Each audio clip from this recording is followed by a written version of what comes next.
नमस्कार दोस्तों, मैं आपका अपना हिमांशु ठाकुर और आप देख रहे हैं आपका अपना चैनल यूटी न्यूज़ नेटवर्क। दोस्तों, इस वक्त मेरी मौजूदगी है काशीपुर के साईं पब्लिक स्कूल में। दरअसल आज साईं पब्लिक स्कूल में एक नाभि योग की वर्कशॉप का आयोजन किया गया और ये वर्कशॉप खास तौर पर स्कूल के टीचर्स के साथ आयोजित की गई और जिन्होंने वर्कशॉप का आयोजन किया उनकी पूरी टीम आज यहाँ मौजूद है, हमारे साथ मौजूद हैं। अक्सर हम और आप इस बात को सुना करते हैं कि हमारे शरीर के भीतर किसी भी प्रकार के किसी भी छोटे से छोटे या बड़े से बड़े रोग की अगर एंट्री होती है तो उसकी एंट्री हमारी नाभि से होती है। इस बात को तो हमने सुना है, लेकिन नाभि और नाभि योग से संबंधित और नाभिकीय चिकित्सा पद्धति से संबंधित बहुत सारी ऐसी बातें हैं जो ना हमें पता हैं और ना आपको पता है। जो वर्कशॉप कराने वाले लोग हैं उनसे हम बातचीत करेंगे। सबसे पहले हमारे साथ हैं जो इस वर्कशॉप के होस्ट भी रहे, इनसे पूछेंगे कि किस तरीके का इनका आज का ये कार्यक्रम रहा और किस उद्देश्य से इन्होंने आयोजन किया। सर, सबसे पहले अपना नाम बताएं और किस तरह के कार्यक्रम का आज आयोजन था। नमस्कार, मेरा नाम निर्भय है। मैं नाभि योग संस्थान से हूँ। आज यहाँ पर एक छोटी सी वर्कशॉप हमने करी थी जिसमें नाभि योग द्वारा टीचर्स को क्या लाभ मिल सकता है शारीरिक स्वास्थ्य के लिए, मानसिक स्वास्थ्य के लिए, उसके बारे से हमने विस्तार पूर्वक यहाँ पर चर्चा करी और छोटी छोटी ऐसी टिप्स, ऐसी चीज़ों के बारे में बात किया जिसके द्वारा स्वतः भी और अपने बच्चों को भी किस तरीके से वो एक डिसिप्लिन में लेकर आ सकते हैं, उनकी एफिशिएंसी और आउटपुट को बढ़ा सकते हैं, उसके बारे से हमने यहाँ पर चर्चा करी। अच्छा, नाभि योग के बारे में सुना तो हम लोगों ने बहुत कुछ है, लेकिन मुझे लगता है कि हमने सभी ने जाना बहुत कम है। तो ऐसे में आज साईं पब्लिक स्कूल में ये वर्कशॉप हुई, खास तौर पर टीचर्स के लिए हुई। ऐसी ज़रूरत क्यों महसूस हुई कि खास तौर पर टीचर्स के लिए कुछ होना चाहिए? देखिए, आज विश्व भर में बीमारियों का बोलबाला बढ़ता जा रहा है। किसी न किसी स्वरूप में बड़ी रोग बीमारी से कोई ना कोई ग्रस्त है। वैद्य, डॉक्टर, हकीम के पास जाकर बीमारियों का समाधान वो करना चाहते हैं, लेकिन आत्मीय तौर पर कभी संतुष्टि नहीं पा पाते। तो उसमें यदि आप देखेंगे तो गांव देहात में नाड़ी का गिरना, नाभि का गिरना, इस तरीके की विद्या महिलाओं के पास हुआ करती थी। तो हमारे गुरुजी महाराज ने, स्वामी श्री अप्रोक्षानंद सरस्वती जी ने ये अध्ययन करने के बाद पाया कि नाभि ही हमारे आंतरिक शरीर का द्वार है। शरीर में जो अर्थव्यवस्था हमारी बिगड़ी हुई है वो हमारे मानसिक और शारीरिक संतुलन के बिगड़ने की वजह से बनती है। तो वो जो बिगड़ाव आया है वो कहाँ से आया है? वो नाभि द्वार के द्वारा ही आया है। यदि उस बिगड़ाव को हम थोड़ा ठीक कर लेते हैं, उस बैलेंस को करेक्ट कर लेते हैं, तो नाभि के होने की जो हमारी विचलन की परेशानियां हैं वो ठीक होने लगती हैं।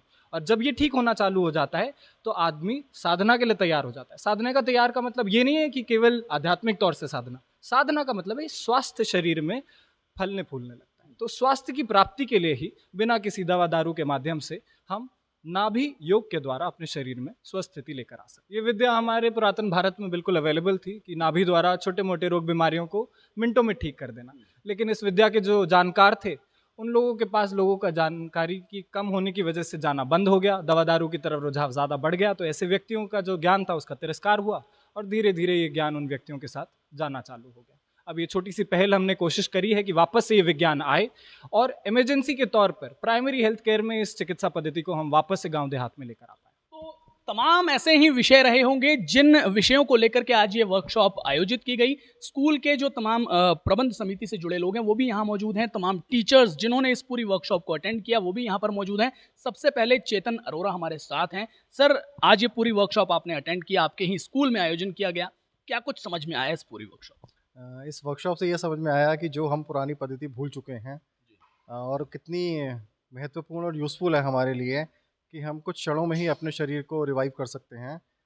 धन्यवाद करता हूँ निर्भय का कि उन्होंने हमारे को हमारी ये पुरानी पद्धति से रूबरू कराया और हमारे को छोटी छोटी क्रियाएं कराई जिससे कि हम अपने स्ट्रेस को किस तरीके से रिमूव कर सकते हैं। क्योंकि हमारे प्रोफेशन में जहाँ पर कि हम बहुत सारा टाइम खड़े रहते हैं, हमारे टीचर्स खड़े रहते हैं और उनका जो खाने का जो टाइम है वो असमय खाना खाते हैं, तो किस तरीके से उसको हम है ना मिनटों में क्लास में खड़े खड़े पढ़ाते पढ़ाते भी अपने शरीर पे कंट्रोल कर सकते हैं। मैम, निर्भय जैसे लोग जब स्ट्रीम से हटकर कुछ नया प्रयास करने का सोचते हैं और प्रयास को धरातल पर लाने का प्रयास करते हैं, तो ऐसे में आप सबसे पहले तो इनके प्रयास के लिए कैसा महसूस करते हैं, क्या कहना चाहेंगे और क्या लगता है कि भविष्य में क्या कुछ बदला जा सकता है? पहले तो ये ही सो यंग, और अगर यूथ हमारा एंशंट जो हमारी ट्रेडिशंस हैं, जो हमारा कल्चर है, उसकी तरफ हमारा ध्यान आकर्षित कर रहा है, what can be better than that. हम लोग भी इससे ज़्यादा इसलिए रिलेट कर पाए क्योंकि जो भी इन्होंने हमें बताया वो everything that he told us was so relatable. जैसे जैसे हमें ये बताते रहे कि क्लास में ऐसे होता है, आपके साथ ऐसे होता है, या जो क्रिया इन्होंने हमें करवाई, जो मेडिटेशन टेक्निक इन्होंने हमें बताई, तो हमें हर पल यही महसूस हुआ कि हाँ, हम ये कर सकते हैं। ज़्यादातर वर्कशॉप्स में वही जैसे मैं पहले कह रही थी कि हमें प्रश्न तो बहुत होते हैं पर उनके उत्तर नहीं हमें मिलते। निर्भय ने हमारे हर प्रश्न का उत्तर हमारे बिना पूछे हमें दे दिया कि हम अपने आप को कैसे how we can balance our life and how we can lead a life that is more fulfilling. और यही चीज़ अब हम अपने बच्चों को भी बता सकते हैं। So we are really thankful to you for that. मेरा नाम मिताली रावत है और आज का जो सेशन था, फर्स्ट ऑफ ऑल मैं ये कहना चाहूँगी it was one of a kind, because teachers को कभी ऐसा योगा सेशन कराया नहीं जाता है। So it was very unique for all of us and it was quite informative, it was a learning experience. Sir ने काफ़ी बेसिक चीज़ों की बात करी which do have a very huge impact on every one's life. And as a teacher sir ने बताया कि what are the various careless attitude जो टीचर्स का होता है टुवर्ड्स देयर लाइफस्टाइल, तो उसको हम कैसे सुधार सकते हैं। The different kind of mudras and asan that we can imbibe in our daily lifestyle. So altogether it was very informative for all of us. सबसे पहले तो मैं निर्भय का शुक्रिया अदा करना चाहूँगी, साथ ही साथ स्कूल प्रबंधन का भी मैं शुक्रिया अदा करना चाहूँगी, क्योंकि किसी भी परिवार की जो नींव होती है वो एक महिला होती है और महिला ही अगर स्वस्थ रहेगी तो परिवार अपने आप स्वस्थ रहेगा। तो आज का जो सेशन था उस सेशन में सबसे पहले हमने ये सीखा कि हमें अपना ध्यान रखना है और अपने साथ साथ हमें अपने परिवार का भी और हमारे बच्चों का भी ध्यान रखना है। और हमारे बच्चों का जो गिरता हुआ आत्मविश्वास है, उस आत्मविश्वास को हम कैसे फिर से जागृत कर सकते हैं, कैसे बच्चों को एक हेल्दी लाइफ दे सकते हैं, एक हेल्दी फ्यूचर दे सकते हैं, वो आज हमने जाना। और डेफिनेटली अगर हम सब उनके बताए हुए आपके टॉपिक्स थे, कुछ ऐसे पॉइंट्स थे, अगर उन पर फोकस करें तो definitely we are going to bring change not only in our life but in our family as well as in our society and in the whole world also, even in our country also.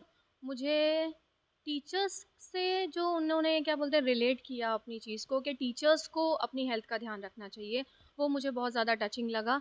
क्योंकि as a teacher हम कहीं ना कहीं अपने आप को, अपनी health को इग्नोर कर देते हैं। तो उन्होंने कई सारी चीज़ें बताई हैं जिनके थ्रू हम अपनी हेल्थ को सुधार सकते हैं और अपने बच्चों को भी मोटिवेट कर सकते हैं, उनको भी बता सकते हैं कि what are the benefits of health, कि मतलब इन सब योगा के जो भी बेनिफिट्स हैं उनके थ्रू हम कैसे अपनी लाइफस्टाइल चेंज कर सकते हैं। हम लोग टीचर्स हैं, तो टीचर्स जो हैं they are the building blocks of the nation, because teaching profession ही ऐसा प्रोफेशन है जो बाकी सभी प्रोफेशंस को यू कैन से कि it gives life, isn't it. So teachers को ही अपनी हेल्थ का मतलब स्पेशल ध्यान देना पड़ेगा, then only we can devote importance to our students and then our family also, and then we are going to build a healthy nation. तो साथियों, आपने सुना तमाम टीचर्स को, स्कूल के मैनेजमेंट को और ख़ास तौर पर निर्भय को, जिन्होंने आज इस वर्कशॉप का आयोजन किया था। वर्कशॉप टीचर्स का तो ये कहना है कि काफ़ी ज़्यादा रिलेटेबल भी रही है और इससे हमें भविष्य में काफ़ी ज़्यादा फ़ायदा भी मिलने वाला है और हमारे जीवन में काफ़ी ज़्यादा बेहतर बदलाव भी होने वाले हैं। फिलहाल इनके इस प्रयास को लेकर के आपके मन में क्या विचार हैं, कमेंट सेक्शन में लिख करके ज़रूर बता सकते हैं। धन्यवाद।